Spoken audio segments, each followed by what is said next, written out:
ça, l'équipe de France est championne du monde en battant le Brésil. Une victoire de l'OM et le Paris Saint-Germain s'éloignera quand même un petit peu du titre. Alors les Marseillais pourront être ravis de leur coup. Ça va être chaud, très chaud dimanche soir au Vélodrome qui devrait afficher complet. D'abord, comment vous le sentez, comment vous la sentez cette rencontre? Ça va être côté Marseillais là, côté Marseillais, Erwan, comment ça se passe là? Nous, ça va être chaud. ça fait longtemps qu'on les a pas battus.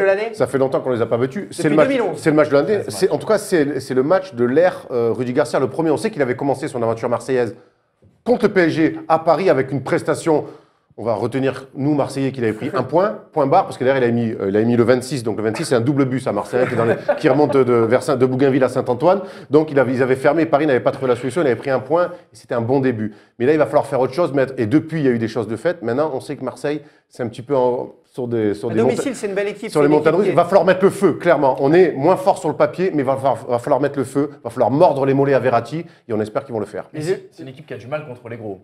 Qui a montré qu'elle avait du mal aussi contre les gros. gros. Contre Monaco à domicile. Ils sont remarquables en effet à domicile, sauf contre Monaco au mois de janvier où ça a été compliqué. Il y a les winners, je crois, ou les ultras qui ont préparé un tifo géant pour cette rencontre. Ça va être vraiment le match de l'année. De ton avis, Tom, côté parisien, c'est pour Emery, ça passe, ça casse, ou de toute façon avec le PSG Barcelone qu'il y a eu, on ne lui en voudra pas trop si ça paume au De toute façon, il ne faut pas penser comme ça. J'espère que lui, il n'est pas dans les prédispositions de ça passe, ça casse. Hein. Moi, j'espère qu'il y va en disant, les gars, on va les éteindre tous les Marseillais. On va aller sur la canebière en slip et on va faire, hey, on va gagner. Bah, c'est ça, non? Il n'y a jamais personne qui l'a fait, je te dis. Si, aujourd'hui, avec des maillots Zlatan, il y a plein de Marseillais qui se travaillent sur la canebière. C'est un fantasme, ça. Fantasme de rien du tout. Je suis allé à Marseille l'été dernier. J'ai vu une ribambelée de katana comme ça, de mecs avec des trucs et des maillots du PSG. Moi, je t'invite, on ira faire ça cet été, tu viendras à la maison. Et puis on ira avoir des canons sur la canebière. Tu vas pas en boire longtemps si tu as un maillot Zlatan tout de suite. Jamais je porte un maillot Zlatan, ok? Voilà, il a pissé sur le club. Et moi, j'aime pas les mecs qui pissent sur mon club. Ah voilà, ok. Ils sont chauds. Was, toi qui es le mec calme de ce plateau, cet OM PSG, t'en penses quoi? C'était pour qui? Tu penses de quel camp? Alors honnêtement, je prends aucun parti, parce que ça c'est source de problème déjà. Non mais rouge ou jaune? Franchement, une fois j'ai fait une vidéo, c'était purement pour la vidéo, où j'avais un maillot de Marseille, je partais au Parc des Princes, et j'ai fait une caméra cachée en fait. T'as jamais eu autant de pouces Je défiais des gens, c'est parti, j'ai faim, c'est pas ça, j'ai reçu beaucoup de messages de haine, et la photo qui se retrouve sur les réseaux. T'as pas fait l'inverse. Ouais, je pense que ça aurait été plus heureux. Déjà là, je voyais que la photo se retrouvait sur pas mal de réseaux sociaux. Enfin, c'est parti un peu. Et là, ça m'a fait peur. Je me suis dit, ouais, là, je vais pas prendre ça. C'est pas la meilleure idée du monde. On s'attend donc à recevoir pas mal de messages des deux camps. Mais si on en reçoit des deux camps, ça voudrait dire qu'on était quand même assez au milieu pour cette émission. Donc, c'est pas trop mal. Jean-Pierre Papin, pour revenir au football, a eu un avis là. Il a un avis cette semaine, Jean-Pierre Papin. J'en peux plus. Quand même. Il faudra tenir la dragée haute physiquement car le PSG est au-dessus techniquement. Ce sera le prix à payer. Il faudra faire un match de Ligue des Champions tout simplement. De quoi faire monter la pression avant le match de ce dimanche soir. De Jean-Pierre Papin. Sans faute. Un peu de respect, Erwan. Votre buteur, votre ballon d'or. Votre ballon d'or. On a beaucoup de respect. Mais on a gagné sans lui. Hein, un avis là justement sur ce décalage physique-technique, il va falloir compenser. Il fait écho notamment aux deux matchs bien musclés que Marseille a eu à jouer cette saison contre Nantes et Montpellier, où justement Marseille va un peu pêcher dans l'impact. Alors c'est peut-être à ça qu'il fait allusion. Et l'aspect Ligue des Champions, c'est parce que on sait à peu près dimanche il y aura une compo Ligue des Champions du côté de Paris. Ce qui est sûr, c'est qu'il va falloir aussi que Rudy Garcia ne se trompe pas dans les choix. On sait qu'à Nantes, par ses choix, il s'est planté complètement. Il s'est appris la marée. S'il n'y a pas 4-0 au bout de 20 minutes à Nantes, c'est un miracle grâce à Pelé. Ouais, je sais, ça fait bizarre à dire comme ça, mais en tout cas, c'était grâce à Pelé. Mais depuis, je trouve qu'avec Sertic, qu'il a lancé en défense centrale, ce qu'il avait déjà fait à Bordeaux, et c'est pas quelque chose qui lui déplaît. Et en plus, tu gagnes, tu perds en physique, mais tu gagnes en relance, je long, je cours, plutôt assez juste avec lui. Maintenant, à savoir qui va mettre à côté, peut-être Rolando. Ouais, je trouve qu'il a raison. Il y a un truc, pas qu'on oublie, mais qu'on n'a pas encore dit, c'est que dans le milieu, il va falloir trouver un milieu d'impact. C'est-à-dire que. Diarra. Ah mais pardon, excuse-moi, c'est barré. Mais si William Vainqueur est tout seul au milieu, il va prendre une marée incroyable. Le milieu, on le connaît, c'est Lopez, Sanson et Vainqueur. Donc ça, c'est de l'impact, ça. On ne peut pas faire autrement. Enfin bon, c'est un milieu plutôt technique. Vainqueur est tout seul. Ça va être compliqué, les gars. Sanson, ça va être compliqué. Une galette en ce moment. Moi, je pense qu'il faut trouver le compromis, mais je vais rien inventer. C'est qu'on n'aura pas beaucoup le ballon, mais quand on va l'avoir, il va falloir aussi bien s'en servir. Donc tu peux pas mettre que des, tu peux pas lancer Anguissa, tu vois ce que je veux dire. Pour moi, ça me paraît très compliqué. Non, mais c'est ça les solutions. Tu parles de Vainqueur à côté aujourd'hui, il n'y a pas non plus 60 000 solutions. Non. J'ai pu interviewer 2 hommes qui ont lancé le Classico cette semaine, plus tôt dans la semaine. Ils jouaient un match de foot, Marseille-PSG. C'était la e-Ligue 1 en début de semaine du côté d'une boutique Orange. Et c'est Bafé Gomis et Blaise Matuidi, 2 amis dans la ville, qui ne s'affronteront pas dimanche puisque Bafé Gomis est blessé, mais qui ont pu, j'ai pu les interviewer en exclusivité. Et on a pu poser une question au nom de la First Team. Cette question, c'était quoi? C'était si l'OM et le PSG, ces Classico OM-PSG étaient un film, lequel ce serait? S'il y a un film comme ça où ce duel, ce classique entre... Mon film préféré, c'est Gladiator, donc allez, je dirais Gladiator. Ouais. Pourquoi pas? Je me rappelle plus de ce film, mais OM-PSG. Fast and Furious, où il y a deux grosses cylindrées qui... Ça peut être un des 7 ou 8 Fast and Furious, ouais. Deux grosses cylindrées qui avancent et puis que le meilleur gagne. Alors plutôt Gladiator ou Fast and Furious, ce match de ce Classico de Ligue 1? Moi, je vais te dire usual suspect. On va leur faire croire qu'on est tout pété comme ça pendant 90 minutes et puis on met un but hors jeu de la main, puis hop, tac, et on sort du stade comme ça, tranquille. C'est bien en tout cas, Fast and Furious, 2 grosses cylindrées, c'est des bons choix qu'ils ont choisis. Ils ont fait des bons choix, non, non, c'était vraiment très sympa en tout cas cette rencontre avec eux. Pour revenir au foot, Bafé Gomis, le capitaine de l'OM, le buteur, le meilleur buteur de l'OM en Ligue 1, absent, ça va être très préjudiciable pour l'OM. Ils ont réussi à faire 100 lors de la dernière journée de championnat. Face au PSG, ça va se passer comment?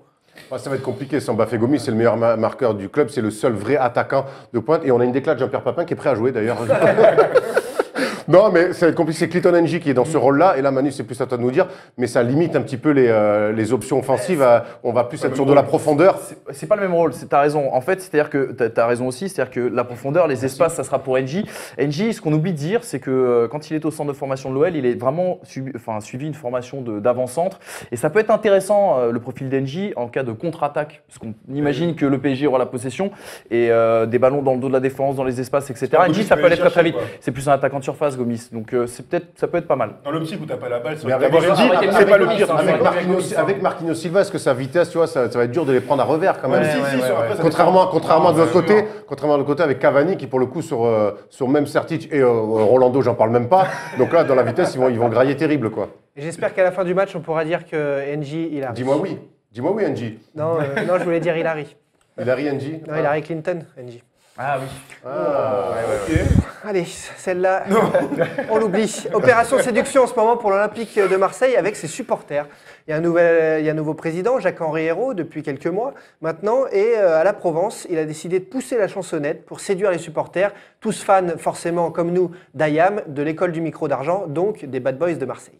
Oui, je suis très fan d'Ayam, d'Akhenaton. Mon titre préféré, il n'est pas dans cet album-là, c'est les Bad Boys de Marseille. Ici, c'est Mars, Surface rouge, population panique, histoire tragique, atmosphère tendue volcanique, linge pendu, mur sali, boss trafic, tape au cœur de la zig automatique de Maclick. Voilà, c'est terminé. Merci, Jacques-Henri Hérault. J'ai un petit mot. Alors les mecs de Marseille, des supporters de l'OM qui ne sont pas Marseillais, c'est pas ça un bad boy à Marseille, je vous le rassure tout de suite. Mais c'est bien, il connaît. À quand Nasser El Khelaifi pour chanter du NTM? Ce serait quand même pas mal. Pas traîner ton fils. Je veux pas qu'il glisse. Bon allez, je pense que là on a tout vu. Ah ouais, on a tout vu. Non mais votre prono quand même pour ce Classico, réfléchissez-y. Je veux les buteurs, je veux pas les minutes, mais je veux le score en tout cas. On a posé la question aux internautes du compte Twitter de la First Team, @FirstTeamFoot. Et vous avez répondu au sondage. Alors, quel résultat? Victoire de l'OM ou du PSG? Ça penche du côté du Paris Saint-Germain. Ouais, 62%. Mais alors, à vous, Tom, c'est parti. Moi, j'ai envie de. On sort quand même de matchs incroyables depuis 2 semaines. Moi, j'ai envie de voir un bon 3-2 du PSG. Et je te mets un triplé de Cavani parce que je m'en fous. À la dernière minute, boum, premier poteau. Voilà. Et puis en face, un but de Rolando, comme ça, Erwan, il sera content. Et un but de Yoann Pelé parce que Erwan sera très content comme ça. Improbable. Ouas qui ne veut pas se mouiller va nous dire match nul, bien sûr. 2-0 pour Paris. Attention, mais je ne prends pas parti. C'est un avis footballistique. Voilà, exactement. C'est bien.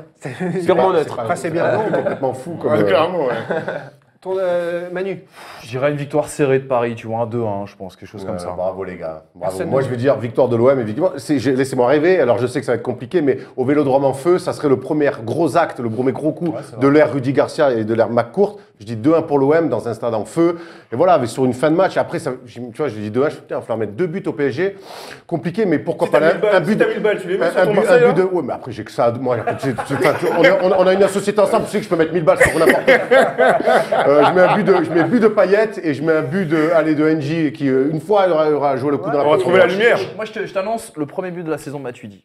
Parce qu'on n'en parle jamais. Oh non, la dernière fois qu'il a marqué au Vélodrome, il a mis un but d'anthologie. Tu vois, la boîte à chaussures, il a bien pris le bon côté. Là. Non, mais stop, arrête un peu avec ça. Matuidi, il n'a pas marqué de la saison. Personne ne l'a jamais dit. Ah ouais. Il a marqué 3 buts dans sa carrière. Non, match amical compris, arrêtez. C'est pas vrai. Blaise, non, pas toi. Mais non, on le chambre, Blaise, c'est un grand joueur, on le sait. Et merci pour l'interview. Le mec qui ne veut plus chambrer du tout, jamais, parce qu'il a eu l'interview. Direction le top.